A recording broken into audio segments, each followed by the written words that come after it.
Happy Sunday, Pandas. We are back to read chapter 4 of Freckle Juice, and I'm going to go ahead and read chapter 5 today as well because they're short, and then tomorrow we'll start a new book. Last time that we left in Freckle Juice, he was sitting in front of the mirror waiting to see if he would get the freckles. So let's see what happens. Pretty soon something happened. All right, Andrew turned greenish and felt sick. His stomach hurt. At 4 o'clock, Mrs. Marcus came home. "Yoo-hoo, Andrew! Where are you?" she called. Andrew heard her, but he couldn't answer. He was too weak. He made a small noise. "Andrew Marcus, is that you?" His mother stood in the doorway of her bedroom. "What are you doing in here? I told you to play outside. And why didn't you change your clothes? Didn't I say change your clothes?" Andrew made another noise. Mrs. Marcus looked at his face. "Andrew, you're green." "Absolutely green. Are you sick?" Andrew nodded. He was afraid if he opened his mouth, he'd lose the freckle juice. "What hurts?" Mrs. Marcus asked. Feeling his forehead, Andrew moaned and held his stomach. "Oh my, an appendicitis. You must have an appendicitis. I'm going to call the doctor." "No, I'd better just drive straight to the hospital." "No, I'll call the ambulance." Andrew shook his head, but his mother didn't notice. She said, "Don't move. I'm going into the kitchen to the phone. I'll be right back." Andrew rolled around moaning. Mrs. Marcus came back to her bedroom in a hurry. "Andrew Marcus, I've just seen that mess in the kitchen. Did you or did you not make something and eat it?" Oh no, he forgot to clean up. Now she knew. Well, he didn't care. His stomach was killing him. "Well, young man, I'm surprised at you. Surprised. Mrs. Burroughs offered you milk and cookies and you refused. Then you came home and made yourself and I don't know what, and scared me half to death thinking you had an appendicitis. I always thought you were more sensible, Andrew. I just can't believe it." Andrew closed his eyes. "Now, young man, you are going to bed." Andrew thought that was the best idea he'd heard in a long time. Mrs. Marcus gave him 2 spoonfuls of pink stuff that tastes like peppermint. Then she tucked him into bed. Maybe the freckles would come out while he was sleeping. Right now, he didn't care much if they ever came out. He hated Sharon. She'd done it on purpose, just to get his 50 cents. He'd show her. She'd be sorry someday. He drifted off to sleep. He had terrible dreams. A big green monster made him drink 2 quarts of freckle juice 3 times a day. Every time he drank it, the monster got freckles, but Andrew didn't. Andrew woke up sweaty. His stomach still felt funny. His mother gave him 2 more spoonfuls of that pink stuff, and he fell asleep again. The next day, Andrew stayed home from school. He only looked in the mirror once. No freckles. He wasn't surprised. At noon, he drank some hot tea. He wasn't ever going to school. Sharon wasn't going to see him without freckles. She thought she was so great. Well, she wasn't going to get the chance to laugh at him. No, sir. But the following day, his mother woke him up and sang, "Time for school, rise and shine. Don't forget to wash your neck and behind your ears." She pulled the covers off him. "I'm not going to school today," Andrew said. "I'm never going to school again." He hid his head under his pillow. "So I've got a school dropout in 2nd grade. We'll have to do something about that. Here are your clothes. I want to see you up and dressed before I count to 15, or you're going to take 3 baths a day every day for 10 years. Andrew got dressed. He ate a breakfast bun and drank some milk, but he couldn't let Sharon get away with it. He had to do something. After breakfast, Andrew raced back to his bedroom. He opened his desk drawer and looked for a brown magic marker. All he could find was a blue one. It was getting late. Blue would have to do. He put the magic marker in his lunchbox and headed for school.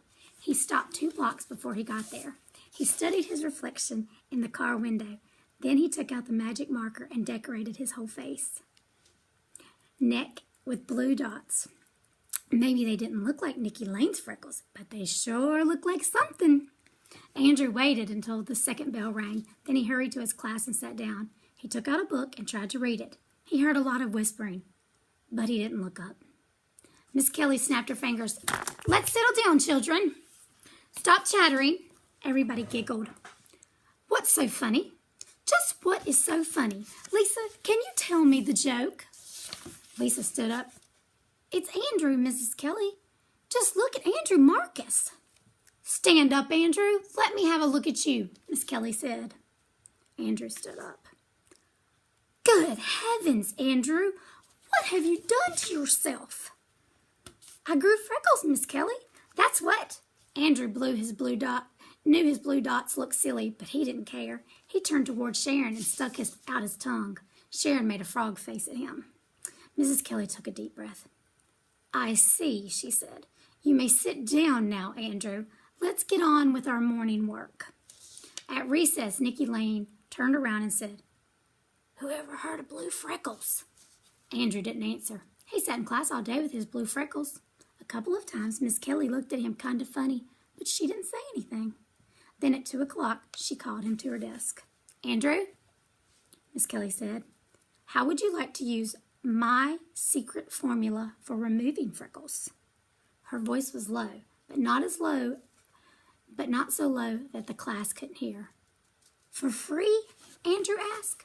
Oh, yes, Miss Kelly said, for free. Andrew snatched his head and thought it over. Miss Kelly took a package out of her desk. She handed it to Andrew.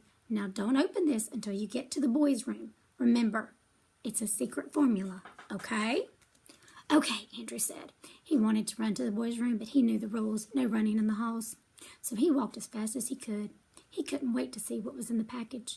Could there really be such a thing as freckle remover? As soon as he was inside the boys' room, he unwrapped the package. There was a note. Andrew read it. It said, turn on water, wet magic freckle remover, and rub into face. Rinse if freckle magic remover does not work first time. Try again. 3 times should do the job. Miss Kelly. Ha! Miss Kelly knew. She knew all the time. She knew his freckles weren't really freckles, but she didn't tell. Andrew followed Miss Kelly's directions. The magic freckle remover formula smelled like lemons. Andrew had to use it 4 times to get his freckles off. Then he wrapped it up and walked back to the back classroom. Miss Kelly smiled. Well, Andrew, I see it worked. Yes, Miss Kelly, it sure did. You look fine now, Andrew. You know, I think you're a very handsome boy without freckles. You do? Yes, I do. Miss Kelly, Nicky Lane called out, raising his hand and waving it all around. What is it, Nicky? Miss Kelly asked. Could I use your magic freckle remover? Could I, Miss Kelly? I hate my freckles. I hate every single one of them. Andrew couldn't believe it. How could Nicky hate his freckles? They were so neat. Nicky, Miss Kelly said. Andrew didn't look good with freckles, but you look wonderful. I'd hate to see you without them. They're part of you. So I'm going to put away this magic formula. I hope I never have to use it again. Well, Andrew thought, she'd never have to use it on him. He was through with freckles. When the class lined up to go home, Andrew heard Sharon whisper to Nicky, I know how to get rid of them. Get rid of what? Nicky asked. Your freckles. You do? Sure. The secret recipe for removing freckles has been in my family for years. That's how come none of us have any. I'll sell it to you for 50 cents. Then Sharon walked up alongside Andrew. Before Andrew could say a word, Sharon made a super duper frog face just for him. The end. I hope you enjoyed our first book for the summer series, Freckle Juice by Judy Blume. I have not completely decided what I'm going to read tomorrow. I have 3 books picked out, but we'll just have to wait and see. And I hope that you guys have a wonderful Sunday, and I will see you tomorrow on Monday.